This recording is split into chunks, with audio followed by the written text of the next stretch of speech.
भगवान शिव ने बताया कि इन 3 लोगों का धन कभी मत खाना वरना कुत्ता बनकर चुकाओगे। नमस्कार दोस्तों, स्वागत है आपका अपने चैनल वास्तु टिप्स 33 में। आज की हमारी कहानी बेहद अद्भुत और गहरी शिक्षा देने वाली है। यह कहानी न केवल प्राचीन समय की एक घटना को उजागर करती है, बल्कि इसमें छिपा संदेश हमारे आधुनिक जीवन शैली पर भी गहरा प्रभाव डाल सकता है। इसीलिए इस वीडियो को अंत तक जरूर देखें। बहुत समय पहले की बात है। फतेहपुर नामक एक नगर में सौरभ सेठ नाम का एक अत्यंत धनी व्यक्ति रहता था। सेठ की खाती दूर दूर तक फैली हुई थी। उसके पास इतना धन था कि वह जरूरतमंदों को कर्ज देता था, लेकिन सेठ का कर्ज देने का तरीका बड़ा अनोखा था। वह कर्ज 2 प्रकार से देता था, एक जिसे इस जन्म में लौटाना होता और दूसरा जिसे अगले जन्म में लौटाने का वादा किया जाता था। सेठ का यह नियम सुनने में तो बड़ा विचित्र लगता था, लेकिन उसके दरवाजे पर हर रोज लोग अपनी जरूरतों को पूरा करने के लिए लाइन लगाए रहते थे। कुछ ईमानदार लोग इस जन्म में पैसे लौटाने का वादा करके कर्ज लेते थे, लेकिन बेईमान लोग अगले जन्म का बहाना बनाकर धन ले जाते थे। सेठ के लिए फर्क नहीं पड़ता था। वह सबका नाम और पता अपने रजिस्टर में दर्ज करवाता और बिना झिझक पैसा दे देता।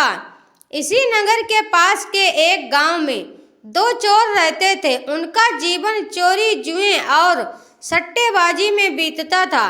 वे मेहनत मजदूरी करना अपनी तौहीन समझते थे।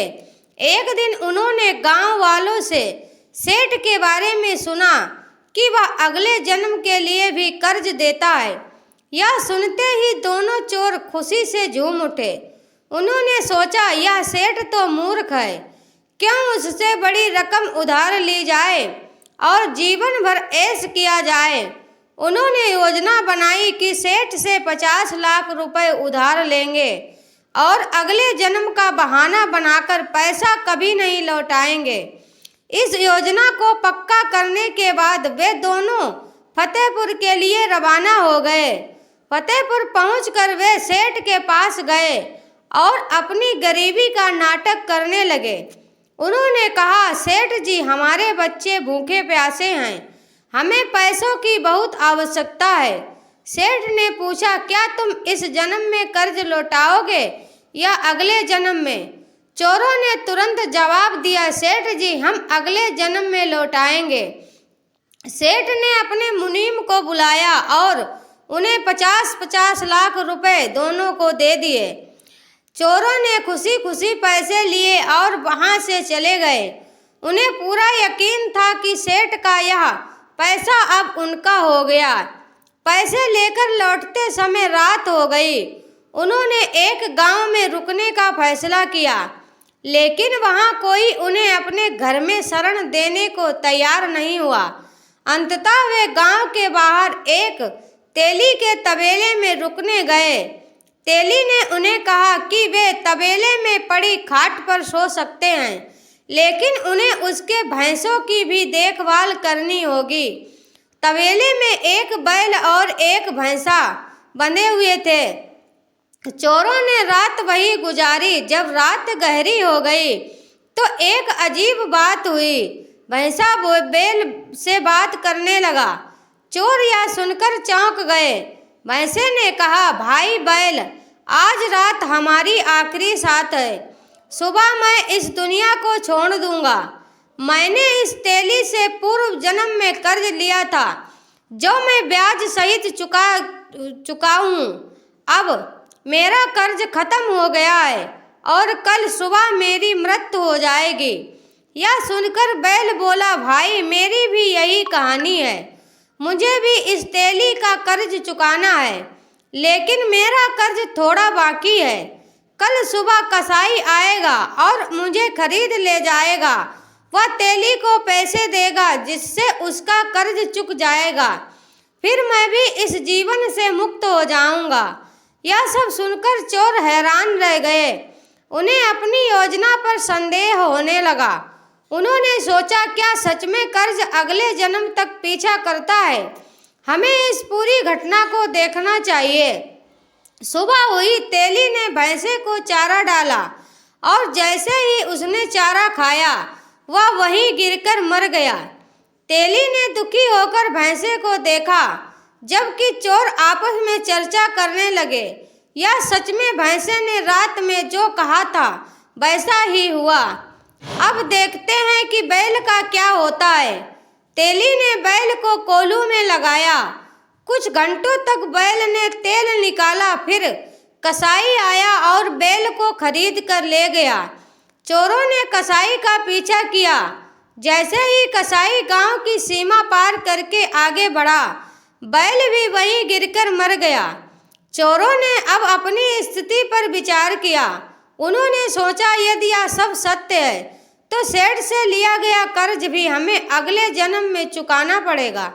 अगर हमने यह कर्ज नहीं चुकाया तो हमारी हालत भी इन जानवरों जैसी हो सकती है। अब चोरों को यकीन हो गया कि अगले जन्म का कर्ज सचमुच चुकाना पड़ता है। दोनों चोरों ने आपस में कहा, भैया, हमने सेठ से जो पैसा लिया है उसे लौटाना ही होगा, वरना अगले जन्म में हमें भी सेठ के घर बैल बनकर कर्ज चुकाना पड़ेगा। वे तुरंत वापस फतेहपुर लौटे और सेठ के पास पहुँचे। सेठ ने पूछा, तुम लोग वापस क्यों आए? उन्होंने जवाब दिया, सेठ जी, हम आपके पैसे लौटाने आए हैं। कृपया हमारे नाम रजिस्टर से काट दें। लेकिन सेठ ने कहा, तुमने अगले जन्म के लिए कर्ज लिया था, अब तो इसी जन्म लौटा रहे हो। मैं इस जन्म में नहीं ले सकता। दोनों चोरों ने बहुत मिन्नतें की, लेकिन सेठ ने पैसे लेने से साफ मना कर दिया। चोर निराश होकर लौट रहे थे। रास्ते में उन्होंने एक जंगल में ताल बनाने का विचार किया। उन्होंने कहा, हम सेठ के पैसे से एक सुंदर ताल बनवाएंगे। यह हमारे पापों को धोने का सबसे अच्छा तरीका होगा। उन्होंने मजदूर बुलवाए और तालाब का निर्माण शुरू किया। कुछ समय में एक भव्य तालाब बनकर तैयार हो गया। चारों ओर सीढ़ियाँ, पेड़ पौधे और स्वच्छ जल ने तालाब को और भी आकर्षक बना दिया। तालाब के पास उन्होंने एक बोर्ड लगवा दिया जिस पर लिखा था कि यह तालाब फतेहपुर के सौरभ सेठ के नाम से बनाया गया है। तालाब की खबर आसपास के गांव में फैल गई। लोग अपने पशुओं को पानी पिलाने के लिए आने लगे, लेकिन चोर उन्हें पानी पीने नहीं देते थे। गांव वालों ने इस अन्याय का विरोध किया और सौरभ सेठ के पास पहुंचे। सेठ ने जब यह सब सुना तो वह खुद तालाब पर गया। उसने दोनों चोर तालाब की रखवाली कर रहे हैं। सेठ ने पूछा, यह सब क्या है? चोरों ने सारा सच बताया और कहा, हमने आपके पैसे से यह तालाब बनवाया है। अब यह तालाब तभी खुलेगा जब आप हमारा कर्ज माफ कर देंगे। सेठ उनकी ईमानदारी और पश्चाताप से प्रभावित हुआ। उसने उनका कर्ज माफ कर दिया और तालाब को सार्वजनिक कर दिया। दोस्तों, इस कहानी से हमें यह सीख मिलती है कि किसी का धन या संपत्ति बेईमानी से लेना भारी पाप है। हर कर्ज, हर पाप और हर बेईमानी का हिसाब हमें चुकाना पड़ता है, चाहे इस जन्म में हो या अगले जन्म में। इसीलिए हमें सच्चाई, ईमानदारी और परोपकार के मार्ग पर चलना चाहिए। तो दोस्तों, हमारे चैनल वास्तु टिप्स 33 को सब्सक्राइब करें और हमारे वीडियो को लाइक करें और हमें अपने विचार कमेंट करके बताएं। ऐसी और भी प्रेरणादायक कहानियों के लिए जुड़े रहें। आप सभी का दिल से धन्यवाद। राधे राधे। जय श्री कृष्णा, जय श्री राधे।